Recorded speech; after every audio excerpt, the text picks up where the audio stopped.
Folks, I'll be sharing my techniques and this technology at these upcoming spaces. Sure hope to meet you there. Good morning, everyone. Today is Monday. It is October the 1st, and we are taking a look at the futures in 5. We've got ourselves the test of resistance. Things are bouncing very nicely. A NAFTA deal came through. But let's take a look at our formations very quickly to see what we are looking for. So we've got this pre-market motion that looks pretty exciting in terms of big drifts to the upside. We're building in a volume profile event from a couple of weeks prior, so we are stuck in there in the ES. We want to take a look at the numbers between 29.37, 29.41. That's probably going to have some resistance event. So the first pass shallow pullback, maybe towards 50% of the motion that we have had overnight, or potentially a little bit less. Maybe this thin volume pocket here at around 29.30 might end up doing it for us. That first pass should be a bounce. If we're going to squeeze higher, this is really where that is going to come into play. It's going to give us a shallow bounce and it's going to accelerate.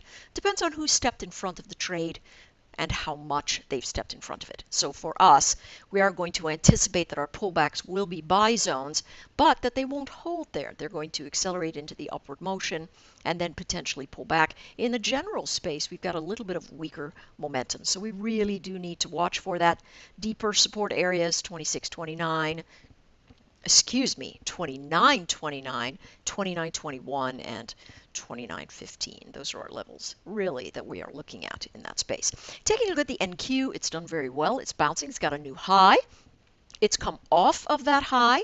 You can see to the left, that's the region in the area that this particular contract is looking at in this space. And so we are going to say, hey, listen, you know, what is this formation telling us? It's telling us that we should have a rejection zone. Now, we know Tesla is bouncing because of a couple of things going on there, but overall, this NAFTA deal is going to make everybody feel just a bit enthusiastic. Where should we fade into that's shallow? You know what, folks? Somewhere around 76.97 should give us the first pass bounce. If it fades a little more, there's a lot of thin volume here, and it could come back all the way to 76.71 and potentially more than that if there's a bigger move of price action down. Momentum is a bit more bullish than the others, but it still is mixed. Taking a look at the YM, this one did a phenomenal job. It bounced right here off of this edge on Friday, popped up just exactly like we thought it would. It was textbook. What it did do was continue to run in the overnight with the NAFTA deal getting sealed up. And here it is right at this next region of resistance. What's it doing? Well, like everything else, it's fading. Where's it likely to fade? You know, 26,627.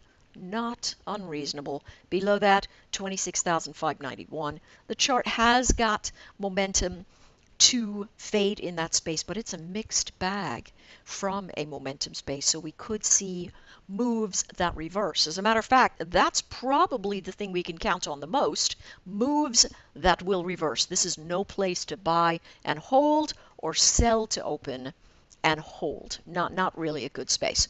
All right, taking a look at oil. It really accelerated up on Friday. It's held that edge, testing this area, building a new pocket of volume. But we've got this shallow region here that should get retested. When? Hard to say. But I do know this. If we lose 73.20, it makes it much more likely for us to come in to the shallow volume areas. So we want to watch for that. So far, it's telling us, hey, listen, if you come into 73.30, you're in great shape for the bullish bounce. And so you've got maybe 10 or 12 ticks as a stop. That stop area will tell you, okay, if it loses that region, then now you have to look at that 73.20-ish area to fail as a resistance zone so that you can come in and fade the chart into the higher lows that it is seeing.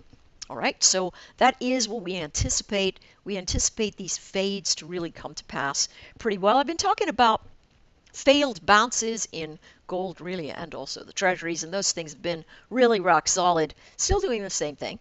What we do have this time is a higher low, so we could really get caught in this pocket of congestion from last week, or this thin pocket of volume. It's going to be a new pocket of congestion. What are we doing? Well, we're bouncing off of this region, but these levels are no different than they were on Friday. We still have rejection zones here, and you can see them really coming into play. Probably going to chop around here just a little bit. That concludes the futures in 5. Good luck trading today and stay alert.